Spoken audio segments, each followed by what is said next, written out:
Shalom, peuple de Dieu, que Dieu vous bénisse de partout où vous êtes. Ici, le ministre Jéribal Tabira. Je suis le présentateur ici à la Sémence de l'Esprit. Aujourd'hui, par la grâce de Dieu, on va partager avec vous une thématique très puissante et une thématique vraiment très percutante. La thématique est la théophanie. Déjà, ce que vous devez savoir, la théophanie, c'est un mot que plusieurs personnes citent, que plusieurs personnes parlent, mais que plusieurs personnes ignorent, que plusieurs personnes ont des lacunes avec, que plusieurs personnes définissent mal.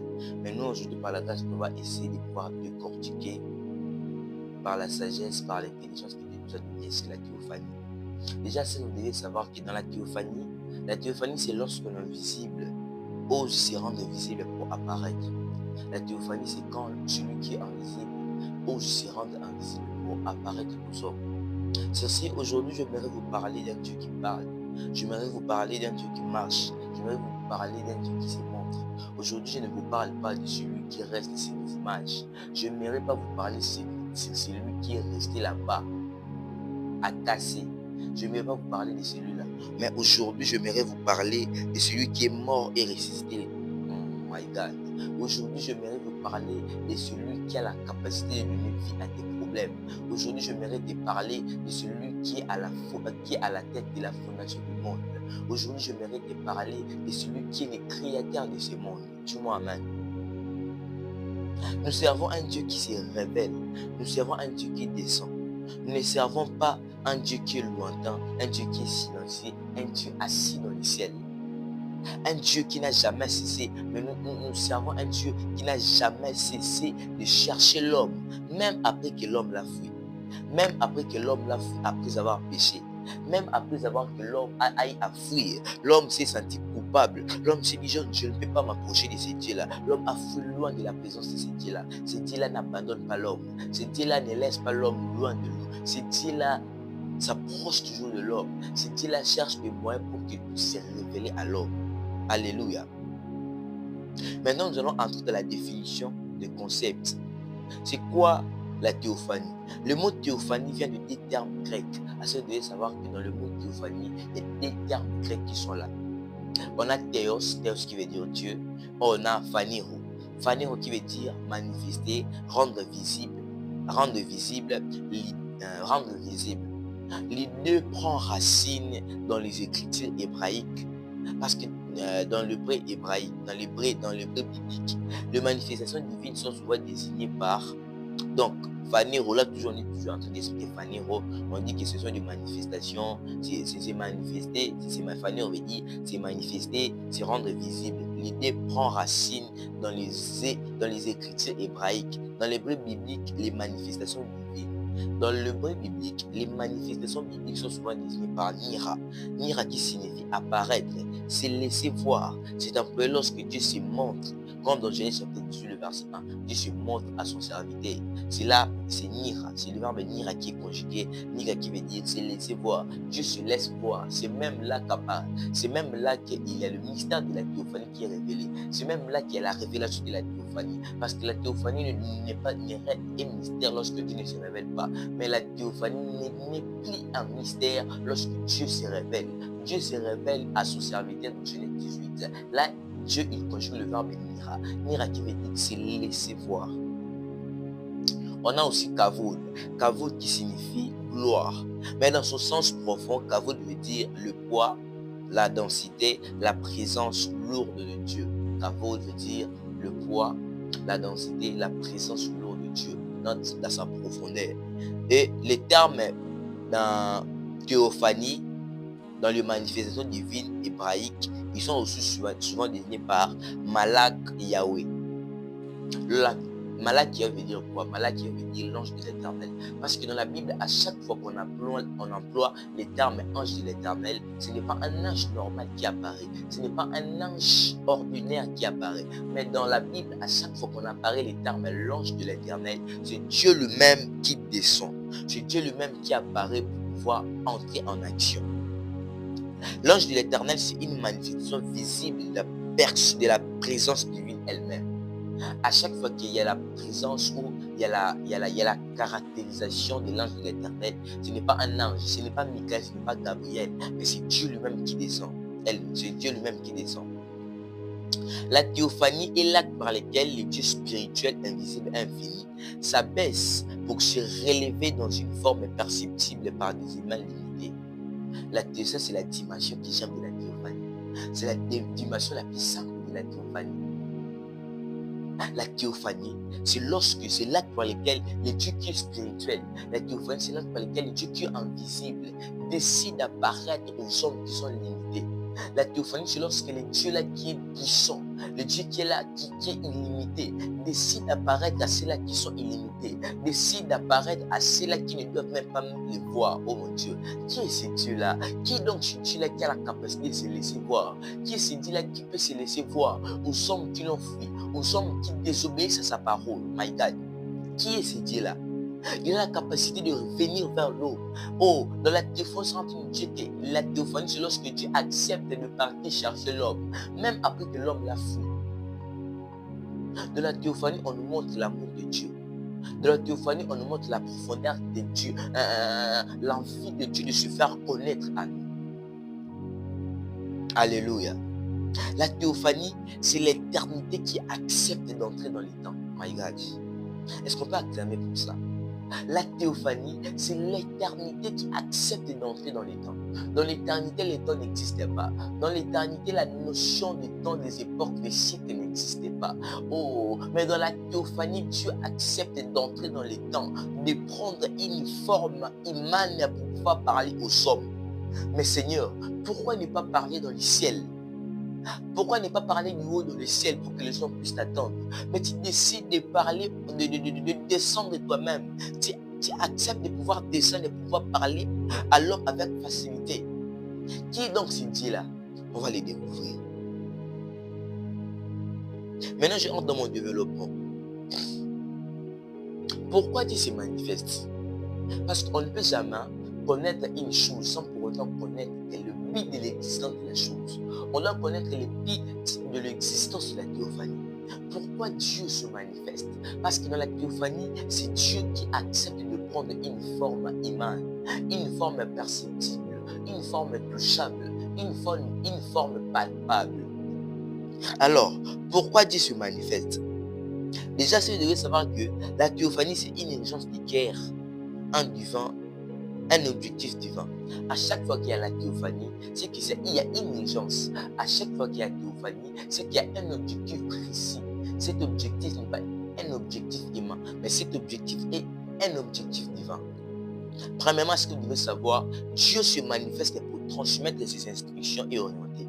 Lorsque vous serez en train de lire dans le livre de Genèse 18, vous allez remarquer ici, la Bible est en train de dire que l'Éternel apparaît à Abraham sous les formes des humains. Ils étaient à trois, parce qu'Abraham était assis sous le chêne de Mamré. Il sera en train d'apercevoir 3 hommes venant de loin. Ça, c'est la théophanie. Ça, c'est Dieu qui accepte de pouvoir prendre des chairs. Mais Dieu ne prend pas chair en vain. À chaque fois que Dieu décide de prendre des chairs, c'est avec une raison. L'Éternel, les amis, a accepté de prendre cette forme humaine pour pouvoir venir à Abraham. Non pour parler avec Abraham comment aller sa femme Sarah. Non pour parler avec Abraham comment va son fils illégitime Ismaël. Mais lorsque Dieu apparaît à Abraham, c'est pour lui annoncer la naissance d'Isaac. Oh, c'est même la raison même de la théophanie. C'est même la raison de but de l'existence de la théophanie. Je venais de dire, la théophanie, c'est une exigence du ciel, un objectif divin. À chaque fois qu'il y a théophanie, c'est que cette chose doit se précipiter à se faire parce que Dieu se prépare à une chose. Alléluia. B. Pourquoi Dieu se manifeste? Dieu se manifeste pour renforcer une destinée et l'équiper. À chaque fois que Dieu apparaît aux gens, ce n'est pas en vain. À chaque fois que Dieu apparaît à une personne, Dieu apparaît à cette personne pour pouvoir parler avec une personne. Dieu apparaît chez une personne pour pouvoir renforcer la destinée de cette personne, pour pouvoir équiper cette personne. Vous êtes en train de lire le livre de Genèse, le chapitre 32, le verset 30. L'Éternel des armées sera en train d'apparaître à Jacob la nuit. Ils ont combattu avec Jacob. Dieu n'a pas apparu à Jacob en vain. Dieu n'a pas apparu à Jacob pour que non. Lorsque Dieu était venu, c'était pour une mission précise. C'était pour une urgence du ciel. C'était pour un objectif divin. Dieu était venu pour bénir celui qui s'appelait Jacob. Or, cette bénédiction que Dieu avait préparée pour Jacob allait les transformer de Jacob en Israël. C'est la raison pour laquelle je mérite de dire que la théophanie est une réalité pure. À chaque fois que Dieu accepte de se révéler à toi, ce n'est pas en vain. À chaque fois que tu entends la voix de Dieu, c'est Dieu qui essaie de te parler. Je ne sais pas moi, c'est pour te transmettre quelque chose ou c'est pour renforcer ta destinée et t'équiper. Parce qu'à chaque fois qu'il y a une mission que Dieu veut confier à une personne, Dieu commence d'abord par l'équiper. Et la théophanie est le moyen par lequel Dieu se sert pour équiper les gens. Dieu apparaît à Jacob pour changer son nom en Israël. Ça, c'était le changement de sa destinée et l'équipement qu'il a donné. Il a changé l'identité de Jacob. Moi-même, j'aimerais ajouter ceci. Lorsqu'il y a la théophanie est là pour que Dieu puisse changer l'identité des personnes. Mon Dieu. La Bible se rend dans le livre des Actes, chapitre 9. Dans le chemin de Damas, il y avait un homme qui s'appelait Saul. My God, Rapado Site Bredeka Sute Bayada Shideba. Saul de Tarse partait vers Damas. Dans le roi de Damas, il partait pour tuer les chrétiens. Mais la Bible sera en train de dire que Dieu lui a apparu. Le Seigneur Jésus lui a apparu. Il a vu le Seigneur Jésus. Mais ce qui me donne, Saul de Tarse, comment sait-il que c'est le Seigneur? Comment sait-il que le Seigneur? Bien-aimé, j'aimerais te dire, à chaque fois qu'il y a théophanie, tu sauras qu'il y a théophanie. Jésus, quelqu'un ne m'a pas compris. Je répète, à chaque fois qu'il y a théophanie, tu comprendras qu'il y a théophanie. Parce que l'apparition de Dieu est très différente et particulière avec l'apparition des autres divinités. L'apparition de Dieu est très différente et particulière. Lorsque Dieu apparaît, tu sauras que c'est Dieu. Et lorsque ce n'est pas Dieu, tu sauras aussi que ce n'est pas Dieu. Saul de Tarse, lui qui était un persécuteur des chrétiens. Mais là, il y a à comprendre que celui qui m'a apparu, c'est le Seigneur Jésus. La théophanie. Lorsqu'il y a théophanie, il n'y a pas seulement théophanie. La théophanie précède la connaissance de la personne qui veut se laisser apparaître. La théophanie, je répète, la théophanie précède la connaissance de celui qui veut se faire visible. La théophanie précède l'apparition de celui qui veut que les hommes puissent le connaître et le voir. Jésus, quelqu'un ne m'a pas compris. Est-ce que je peux avancer? Il y a la théophanie. Troisièmement, pour conduire le peuple, là j'en passe. Il y a la nuée, il y a la colonne de feu. Là, ça, c'est une théophanie directionnelle. Dieu conduit son peuple au travers de la nuée et au travers d'une colonne de feu. Quatrièmement, Dieu se manifeste pour faire une alliance. Dieu scelle une alliance en se rendant perceptible. Dieu, à ce que vous devez savoir, Dieu ne scelle pas des alliances. Dieu ne traite pas des alliances. Dieu met la genèse, il n'y a pas la genèse d'une alliance avec Dieu sans que tu puisses le voir. À chaque fois que Dieu veut faire une alliance avec une personne, Dieu se rend perceptible. Il ne se rendra pas toujours perceptible par l'œil, mais tu peux aussi l'attendre audiblement. Le Dieu invisible, celui qui est invisible, tu ne peux pas attendre sa voix. La théophanie, ce n'est pas seulement lorsque Dieu se fait visible. La théophanie, c'est même lorsque tout ce qui est de Dieu se fait visible. Même sa voix, lorsque sa voix se fait visible, c'est la théophanie. Alléluia. Même lorsque la voix de Dieu se fait visible, c'est la théophanie. La Bible sera en train de dire dans Exode 19 à la montagne de Sinaï, il y avait des tonnerres, il y avait des feux, il y avait une voix et il y avait une gloire. Ce n'était pas pour Moïse. Jésus. les gens ne me comprennent pas. Cet honneur, cette gloire, cette foi, les tremblements, ce n'était pas pour Moïse, mais tout ça c'était pour celui qui voulait sceller une alliance. Or, celui qui veut sceller, celui qui est invisible, lorsqu'il se fait visible pour sceller une alliance, il y a toujours des apparitions mystiques. My God.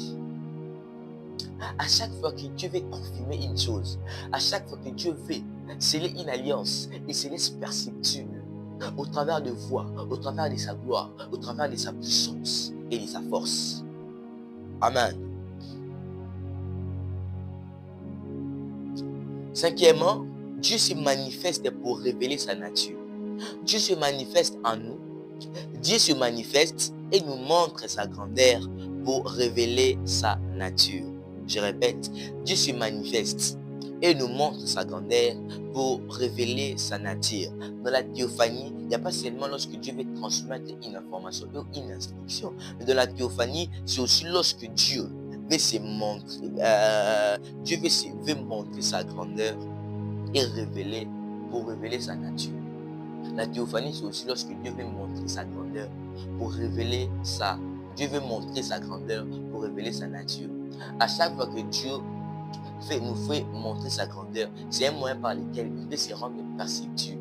C'est un moyen indirect de la théophanie. Amen. Sixièmement, il y a théophanie. Sixièmement, il y a théophanie pour élever l'homme à sa dimension.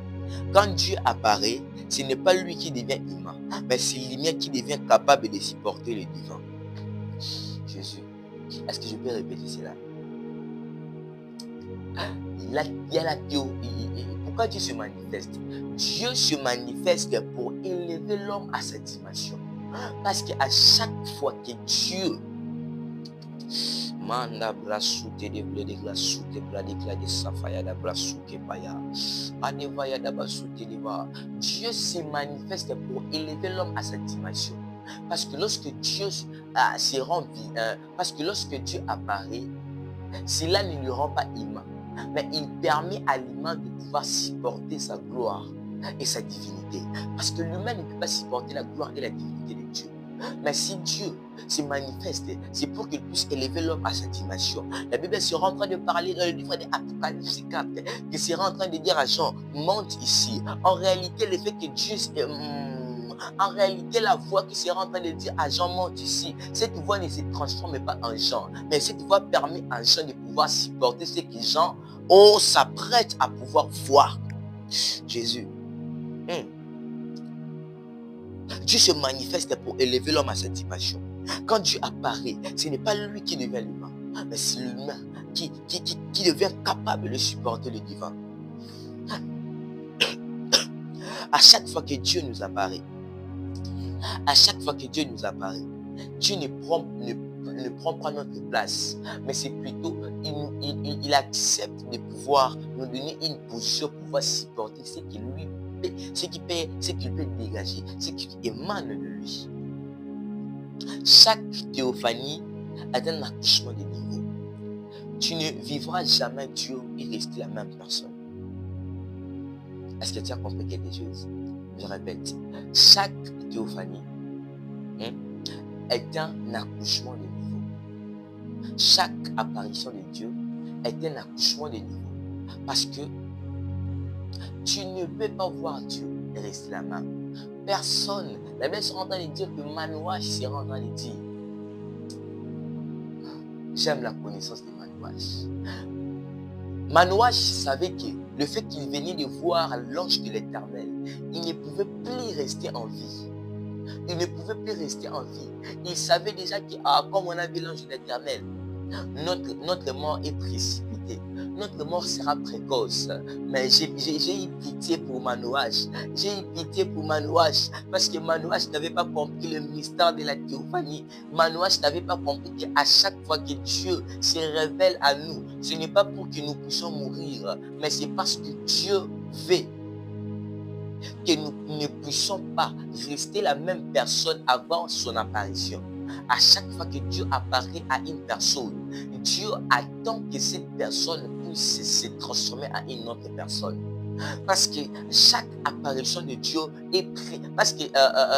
chaque apparition de Dieu est suivie d'un changement dans le quotidien de celui qui a vécu la visibilité de Dieu. Manouache. Si j'étais au temps de Manouache et je savais les mystères de la théophanie, j'allais dire à Manouache, Manouache, tu ne vas pas mourir. Parce qu'à chaque fois que Dieu se révèle aux gens, ce n'est pas pour leur faire mourir, mais c'est parce que Dieu veut les transformer. Or, toi, tu portes une personne qui doit accomplir quelque chose. Les apparitions de Dieu peuvent être dangereuses, brutales, mais ce ne sont là pour nous détruire. Mais elles sont là pour nous faire monter de 1 à 2, de 2 à 3. My God. Alléluia Jésus. Deuxièmement, je venais de parler premièrement, c'est pourquoi Dieu se manifeste. Maintenant, deuxièmement, j'aimerais parler sur les formes de manifestation de Dieu, dans les formes de manifestation de Dieu, la manière dont Dieu se manifeste. Vraiment, d'abord, ce que vous devez savoir, est que Dieu, dans la Bible, se manifeste par le feu. Exode 3. Ça, c'est une présence pour te réveiller et non t'effrayer. À chaque fois que Dieu s'est révélé par le feu, ce n'était pas pour effrayer les gens, mais c'était pour réveiller ces gens. Parce que lorsqu'on parle du feu de la Bible, le feu représente les réveils. Amen. Dieu apparaît souvent dans ce qui brille dans nos cœurs. Une passion, un appel. Maintenant, dans nos jours, on n'a pas besoin de voir le feu briller. On n'a pas besoin de voir un arbre, le buisson ardent, le buisson ardent, c'est briller et tout. Mais dans notre époque, la femme brille au travers de notre passion, au travers de cette zèle qui nous pousse à parler de Dieu. Ça, c'est l'effet de Dieu. C'est Dieu qui veut se manifester au travers d'un feu. Parce j'avais dit qu'à chaque fois que Dieu se manifeste, c'est pour te transmettre des instructions. Ça peut être que ces faits-là que tu ressens. Ceci, c'est la manière ou le moyen par lequel Dieu veut te parler de partir évangéliser. Si c'est le moyen par lequel Dieu veut te dire, pars, prêche mon nom, pars, prêche l'évangile, pars, guérir les malades. Mais toi, tu n'arrives pas à comprendre parce que tu n'as pas la capacité de percevoir ce que Dieu te dit. Mais j'aimerais te dire, j'aimerais confirmer ce que Dieu t'a dit. Si tu avais cette foi en toi, lorsqu'on parlait de la prière, tu avais comment foi en toi. Lorsqu'on parlait d'évangéliser, toi, tu avais comment foi en toi. J'aimerais te dire ceci, c'est Dieu qui te parle. C'est donc à quoi Dieu poussait à faire, fais-le. C'est Dieu qui se cache derrière. Dieu apparaît souvent dans la Bible par une voix. Dans la Bible, Dieu apparaît il s'est fait monter par des voix audiblement. Au monde y était, mais au lieu qui est. Mais j'aimerais dire une révélation ici. Oh, est-ce que je peux dire cela? Le problème n'est pas la face et la voix, mais le problème se cache à ce qu'ils doivent voir et entendre. Un fils, plutôt, un enfant veut voir. Les enfants veulent voir Dieu, mais les fils veulent l'attendre. J'aime la dimension du fils, parce que le fils, il n'a pas besoin de voir pour confirmer, mais il a besoin d'entendre pour confirmer. Or, les enfants ont besoin de voir pour confirmer. C'est pourquoi même que tu es en train de tarder. On t'a dit que tu es une personne qui doit gagner les âmes. Mais c'est parce que Dieu t'a pas apparu pour te le dire que tu ne le fais pas. Mais auparavant, les prophètes t'ont apparu et t'ont dit que Dieu nous a dit ceci, fais ceci, cela. Tu as douté de cela parce que tu voulais entendre, tu voulais voir Dieu de toi-même. Or, un fils n'attend pas voir Dieu. Un fils a juste besoin d'écouter Dieu pour exécuter l'ordre qui se cache derrière la voix de Dieu. Amen. Troisièmement, parmi les manifestations de Dieu, on a l'homme mystérieux. Un homme qui n'est pas un homme, c'est un homme, mais ce n'est pas un homme. Car il porte une présence inhumaine. Vous allez remarquer dans le livre de Genèse, dans l'histoire d'Abraham, Genèse 18, il y avait 3 hommes qui ont apparu à Abraham. C'était des hommes, mais ce n'étaient pas des hommes, parce qu'ils portaient quelque chose d'inhumain. C'était des hommes mystérieux. À Jacob dans Genèse 32, à Josué, dans le livre de Josué, chapitre 5, le verset 13, il y avait des apparitions. Il y a des gens dans la Bible qui ont vécu des apparitions des hommes. Au commencement, il y a une histoire dans la Bible, le livre des Josué. Ils étaient en train de combattre. Il y a une personne qui est à Paris. Josué a tout nié. Est-il de notre camp ou des camps de l'ennemi? Mais j'aime ce que l'homme mystérieux lui a dit. Oh, je suis de l'armée céleste. C'est par là que je suis allé à comprendre que cette personne n'était pas une personne ordinaire. Alléluia. Dieu se montre à l'homme selon sa capacité à supporter sa présence. C'est même la raison pour laquelle Abraham voit un homme si accessible. Israël voit le feu et la nuée. C'est collectif, c'est l'ensemble. À chaque fois que Dieu veut se révéler à une personne, Dieu ne se révèle pas d'une manière où la personne qui vient se révéler ne saura pas le comprendre, ne saura pas comprendre que ça c'est Dieu. Dieu se révèle toujours à une personne d'une manière compréhensive.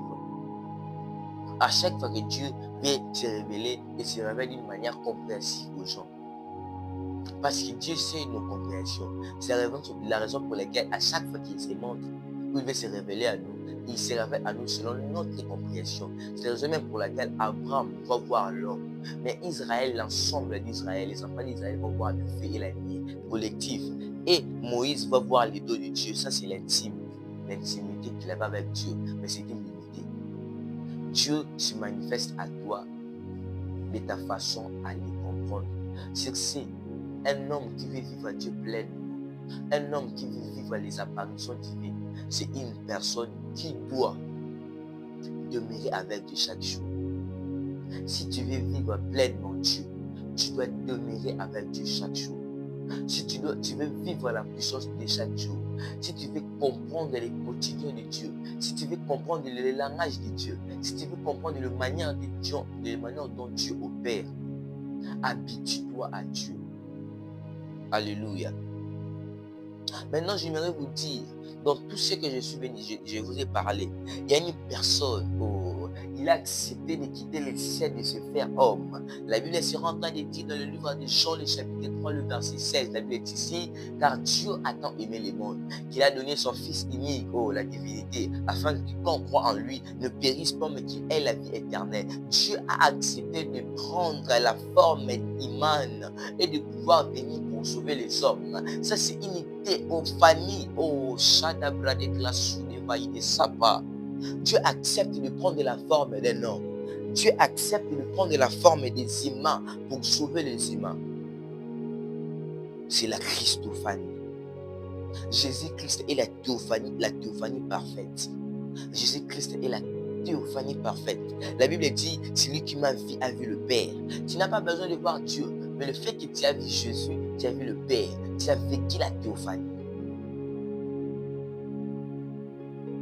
Jésus n'est pas venu montrer Dieu, mais Jésus est le Dieu qui s'est montré. Je répète, Jésus, lorsqu'il était venu sur la terre, Jésus n'était pas venu pour montrer Dieu, mais Jésus était le Dieu qui s'est montré. Parce que Jésus est le véritable Dieu qui devait apparaître depuis longtemps. Jésus est le véritable Dieu que Moïse aille avoir son dos. Jésus est le véritable Dieu que Jacob aille à se battre avec lui. Jésus est le véritable Dieu qui s'est montré à Moïse par les faits. Jésus est le véritable Dieu. Oh rapakapaya bakute belebe konto la samiveka. Prochinde breketo livasia. Dans l'Ancien Testament, Dieu apparaissait voilé. Mais dans le Nouveau Testament, Dieu apparaît incarné. Tu n'as pas besoin de vouloir faire des efforts pour voir Dieu. Mais tu as juste besoin de fixer ton regard. Oh, ne cherche pas de moyens. Ne tiens pas le corps pour pouvoir chercher à voir Dieu. Mais fixe juste le regard. Fixe le regard vers Jésus. Fixe le regard vers Jésus. Fixe le regard vers Jésus. C'est en fixant le regard vers Jésus que tu comprendras qu'il est la théophanie parfaite de Dieu. Parce que dans l'Ancien Testament, Dieu apparaissait voilé. Mais dans le Nouveau Testament, Dieu apparaît incarné. Il s'est incarné dans une forme humaine pour pouvoir parler aux humains, pour pouvoir sauver les humains. Dieu, en Christ, Dieu n'est plus seulement visible, mais il est touchable. En Christ, l'homme ne peut pas seulement voir Dieu. En Christ, l'homme ne peut pas seulement dire que non, c'est Dieu. Mais en Christ, l'homme peut aussi toucher Dieu. L'homme peut aussi vivre Dieu. Parce que lorsque je parlais de la visibilité, je ne parlais pas du fait que Dieu apparaît, tu le vois. Non, c'est Dieu. Je ne parle pas de ça. Celui qui a vu Dieu a vu celui qui a vu Jésus a vu le Père. Il dit, celui qui m'a vu, il a vu le Père. Dans Jean chapitre 14, celui qui m'a vu a vu le Père. Or, on voit Jésus dans sa parole. Lorsqu'on voit Jésus dans sa parole, c'est alors automatiquement on voit le Père. Oh my God. La parole de Dieu, c'est Jésus-Christ. Il est écrit dans le livre de Jean 1:1. Au commencement était la parole. La Bible sera en train de dire dans Jean 1:14. Et cette parole s'est faite chair. Oh my God. Celui qui reçoit la parole de Dieu avec respect et honneur est celui qui reçoit Jésus-Christ. Or, celui qui reçoit Jésus-Christ reçoit aussi Dieu le Père. Tu as vécu déjà la théophanie. Dis-moi amen. Aujourd'hui, le monde ne doit plus chercher à voir Dieu dans le fait, etc. Car Dieu l'a nié qui accompagne les enfants de Dieu. Dieu la lumière qui, dans l'Ancien Testament, les enfants d'Israël étaient guidés par une lumière. C'était la théophanie directionnelle, j'avais parlé de cela. Or, la Bible sera en train de dire dans le livre de Matthieu, chapitre 5, verset 14, oh, vous êtes la lumière du monde.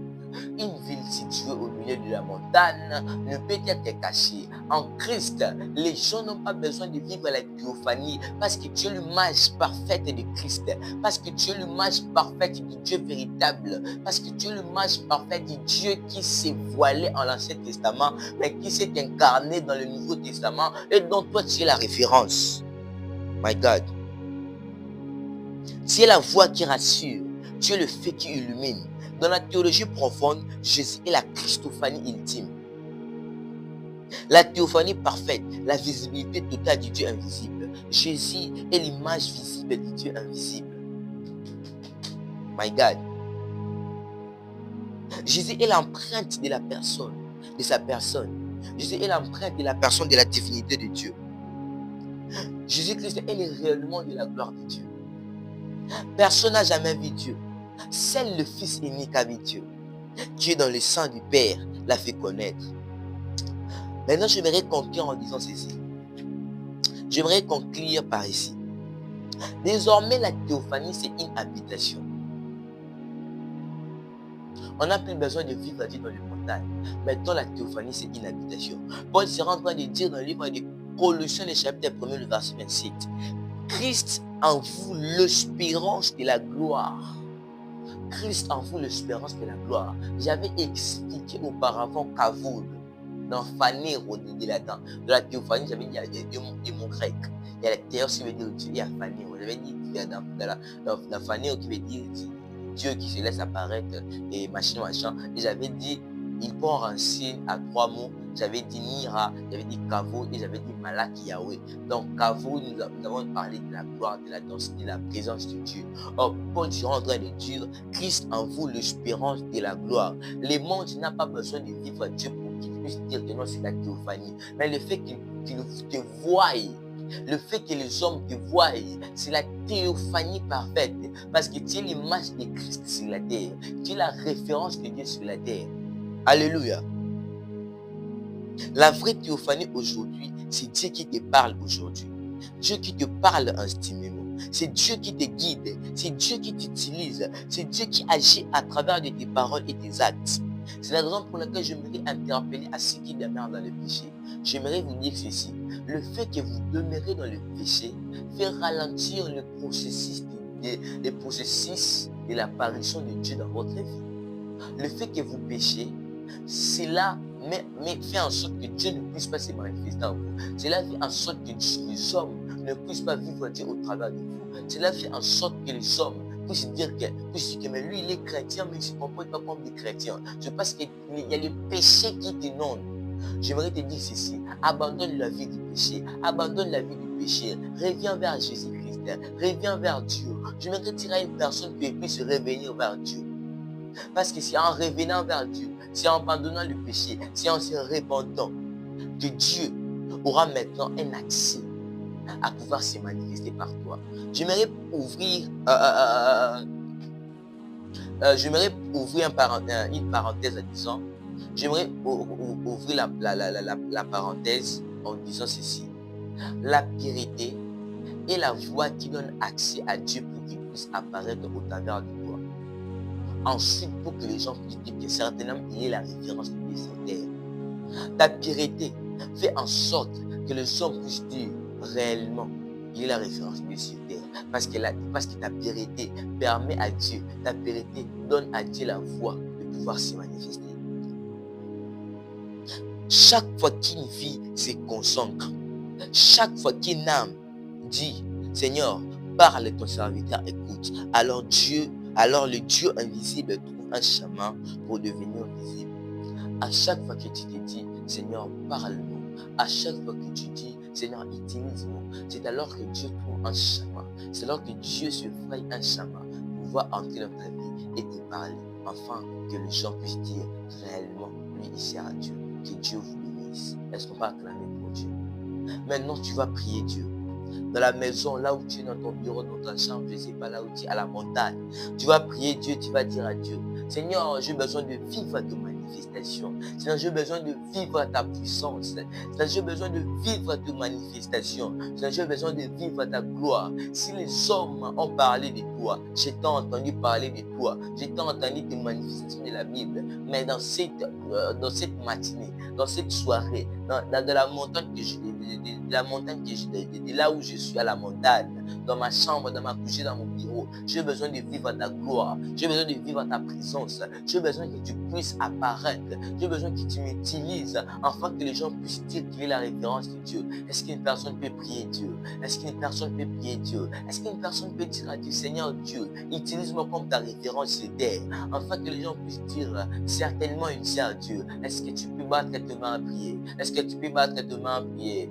Rosso clépa de classe sauvé de blédeka, rapata brato chimene merebeku sandelia de so, rabraso de brekete blo de siva, mela de bleketunde, ebrado so de bradicando.